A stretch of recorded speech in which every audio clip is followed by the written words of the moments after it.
Le français, avant d'être la langue de Molière ou de Voltaire, était avant tout la langue des rois. Pourtant, au Moyen-Âge, à la cour, on ne parlait pas forcément français. On utilisait souvent le latin, la langue savante, ou des dialectes régionaux comme l'occitane ou le picard.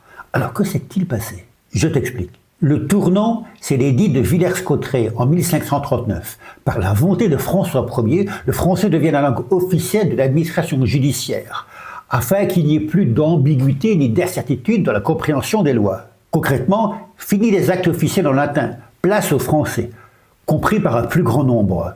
L'ordonnance vise les actes de justice, pas toutes les communications administratives, et n'interdit pas forcément les langues régionales dans les autres contextes. Le terme langue maternelle François laisse d'ailleurs place à diverses interprétations selon les régions. Ce choix politique s'inscrit aussi dans le contexte de concentration de pouvoir.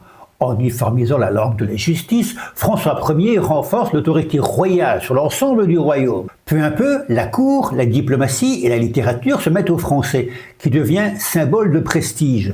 Quant à la mise en application de l'ordonnance, elle s'est faite progressivement et de façon inégale selon les provinces. Ironie de l'histoire, ces décisions visaient la clarté, et aujourd'hui on débat de certaines lois à cause de leur flou.